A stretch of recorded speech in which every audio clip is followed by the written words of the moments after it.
pertanyaan pertama, selama ini bagaimana Bapak dapat mengidentifikasi kasus-kasus yang merupakan dilema etika atau digital moral?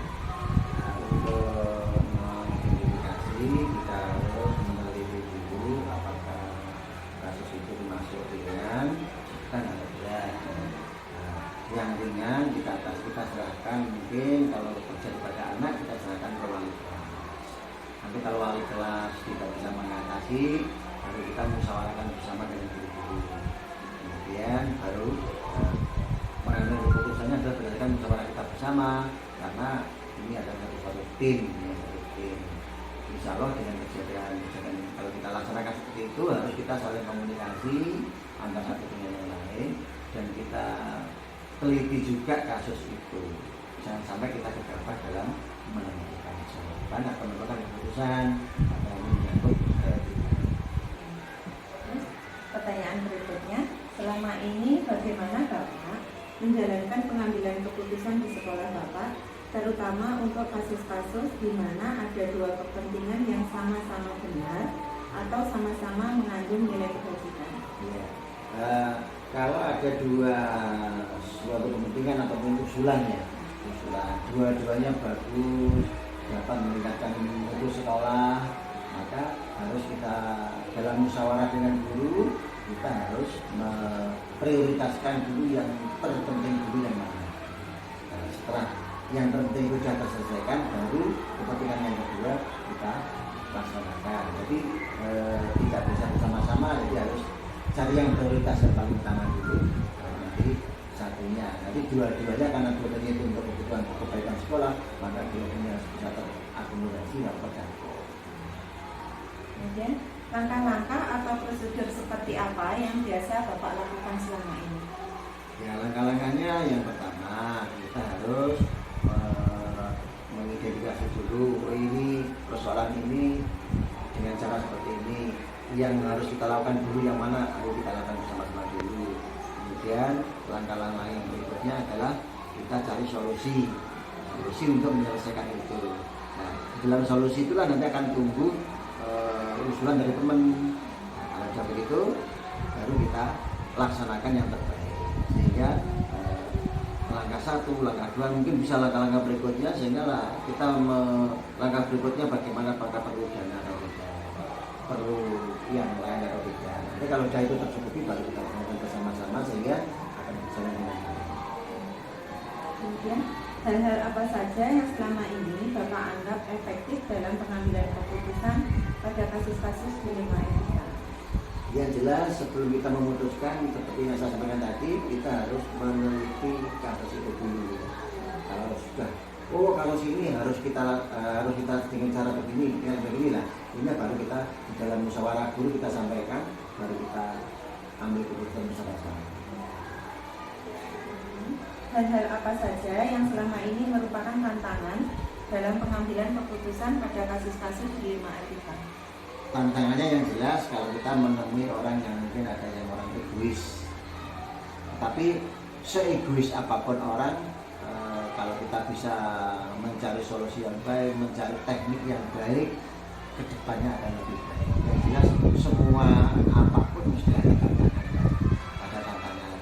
Nah, tantangan itulah kita hadapi dengan jernih, dengan bijak, dengan sabar, sehingga nanti akan terjadi atau akan mendapatkan suatu keputusan yang sangat baik dan semuanya dapat menerima. Apakah Anda memiliki sebuah tata cara atau jadwal tertentu dalam sebuah penyelesaian kasus dilema etika? Apakah Bapak langsung menyelesaikan di tempat atau memiliki sebuah jadwal untuk menyelesaikannya? Bentuk atau prosedur seperti apa yang Bapak jalankan? Nah, kalau untuk masalah ini lihat situasi dan kondisi ya Pak ya, lihat situasi kondisi. Kadang-kadang kalau sekolah banyak punya program dalam pembinaan apapun itu punya program. Bukan guru ada program, karena kita lakukan pas ada beberapa hal, ada guru yang pas itu kurang gimana, kurang pas, nanti langsung kita pembinaan. Mungkin kita punya jadwal periode triwulan gimana gitu. atau mungkin dapat juga kita laksanakan pas terjadi. Memang itu situasi, maka tadi saya awali situasional. Namanya jadwal, semua pelatnas saya kira punya jadwal itu, tetapi di dalam hal yang Mbaknya sampaikan, insya Allah nanti itu ada situasional menjaga. Jadi pas terjadi bisa langsung kita mengatasi dengan cara bijak. Adakah seseorang atau faktor-faktor apa yang selama ini mempermudah atau membantu Bapak dalam pengambilan keputusan dalam kasus-kasus dilema etika? Ya jelas harus ada yang mendampingi atau mendampinginya, karena apa?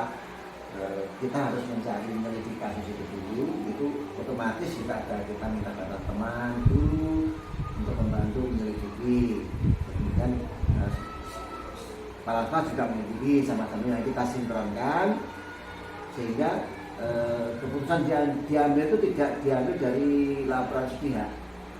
Jadi semuanya terlibat, sehingga kasus itu nanti akan terselesaikan dengan baik. Jadi kita dalam menyelesaikan kasus jangan sampai ditangani sendiri, harus kita melibatkan teman juga untuk sama-sama agar nanti keputusan yang kita ambil itu betul-betul keputusan yang sangat baik, tidak merugikan satu sama lain.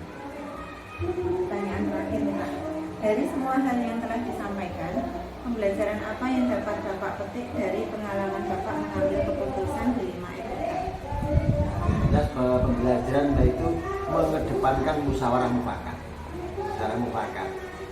Walaupun seorang kepala sekolah jangan mempunyai idealis yang tinggi. Kadang-kala ada, kalau enggak keputusan kepala sekolah enggak itu. Kalau saya suatu keputusan kita ambil harus berdasarkan musyawarah bersama. Dengan musyawarah bersama itulah keputusan akan dapat dijalankan dengan enak dan mantap, karena apa? Semuanya ikut terlibat. Jadi itu Pak Yadi, mudah-mudahan nanti dengan ini semuanya akan bisa lebih baik. Terima kasih Pak, saya kira wawancaranya sudah cukup. Saya ucapkan banyak terima kasih dan mohon maaf telah mengganggu waktunya. Semoga semakin cepat makin baik. Assalamualaikum warahmatullahi Assalamualaikum. Assalamualaikum warahmatullahi wabarakatuh. Waalaikumsalam warahmatullahi wabarakatuh. Begini Bu, mohon maaf saya meminta waktunya sebentar untuk melakukan wawancara terkait tugas saya di pendidikan calon guru penggerak, yaitu mewawancarai KS bagaimana tentang cara pengambilan keputusan dalam masalah atau kasus-kasus yang ada di sekolahan, baik itu yang dilakukan oleh guru ataupun siswa. Oke, persilakan. Untuk pertanyaan pertama, selama ini bagaimana Ibu dapat mengidentifikasi kasus-kasus yang merupakan dilema etika atau kejutan moral? Biasanya yang kami lihat adalah dari berbagai masalah yang masuk pada kami, itu kita masalah benar atau tidaknya, kemudian perubahan sikap laku dari guru tersebut setiap hari yang kita identifikasi, itu nanti kita baru untuk melangkah lebih lanjut. Kemudian selama ini bagaimana Anda menjalankan pengambilan keputusan di sekolah Anda, terutama untuk kasus-kasus di mana ada dua kepentingan yang sama-sama benar atau sama-sama mengandung nilai kebajikan? Apabila kita menemui masalah yaitu permasalahan tersebut sama-sama benar, maka kita mempunyai skala prioritas, yaitu terutamanya adalah yang meliputi kepada kepentingan orang banyak. Dan jadi itu yang lebih kita utamakan, dan tetap kita melihat kepada skala prioritas dari masalah tersebut. Terus langkah-langkah atau prosedur seperti apa yang bisa Anda lakukan selama ini? Kalau dari saya, ini biasanya kami melihat dan menentukan dari yang pertama yaitu dengan mengidentifikasi masalah, ya, semua masalah yang masuk. Kemudian kita melihat dan menentukan pihak-pihak mana saja yang terkait di dalam masalah tersebut atau terlibat dalam masalah tersebut. Kemudian kita akan mengumpulkan data dari semua permasalahan, kemudian kita menguji kebenarannya, dan terakhir baru kita mengambil keputusan. Terus hal-hal apa saja yang selama ini Ibu anggap efektif dalam pengambilan keputusan pada kasus-kasus dilema etika? Kalau dari kami yaitu kita melihat kepada terutama ini seperti tadi sudah saya sampaikan di pertanyaan yang nomor 2 tadi, yaitu kita melihat pada kepentingan dari orang banyak. Selain karena apabila masalah tersebut antara benar dengan benar, kemudian kita tetap mengambil skala prioritas. Hal-hal apa saja yang selama ini merupakan tantangan dalam pengambilan keputusan pada kasus-kasus dilema etika? Kasus-kasus yang terjadi di lembaga kami itu antara guru dengan guru itu biasanya memang permasalahannya berbeda. Gitu. Jadi kami tetap melihatnya gitu, nanti dari permasalahan itu kita panggil satu persatu terlebih dahulu, kita tanya, kemudian baru kita bisa tahu mana yang harus kita utamakan istilahnya gitu. Terus, apakah Anda memiliki sebuah tata cara atau jadwal tertentu dalam sebuah penyelesaian kasus dilema etika? Apakah Anda langsung menyelesaikan di tempat atau memiliki sebuah jadwal untuk menyelesaikannya? Bentuk atau prosedur seperti apa yang Anda jalankan? Kalau dari kami tidak ada jadwal, jadi biasanya begitu kita menemui satu masalah, misalnya ada antar guru misalnya, itu nanti secepatnya agar itu tidak berlarut-larut, secepatnya kita selesaikan. Jalan satu-satunya yang pertama kami lakukan adalah itu dengan setelah laporan masuk kepada kami, itu nanti kami akan memanggil dari masing-masing yang punya masalah, dan itu dipanggilnya dengan cara terpisah, sehingga kita tidak hanya memihak pada salah satu, dari pihak sini bagaimana, dari pihak sana bagaimana, sehingga kita nanti akan menemukan titik temunya. Nah itu nanti kita berusaha untuk tidak memihak kepada salah satu, tapi dari kedua belah pihak itu sudah masuk kepada kami permasalahan dari mereka seperti apa, kejadian seperti apa gitu. Terus adakah seseorang atau faktor-faktor apa yang selama ini mempermudah atau membantu Ibu dalam pengambilan keputusan dalam kasus-kasus dilema etika? Yang jelas kalau dari kami sendiri belum tentu gitu nanti bisa menyelesaikan sendiri, karena apa? Kita juga perlu penyelidikan kasus itu sebenarnya seperti apa. Kita kan juga tetap membutuhkan teman di dalam lembaga kami maupun dari luar lembaga kami yang itu nanti bisa memberikan data-data yang otentik dan benar kepada kami, sehingga itu akan mempermudah kami dalam mengidentifikasi masalah dan mengambil keputusan.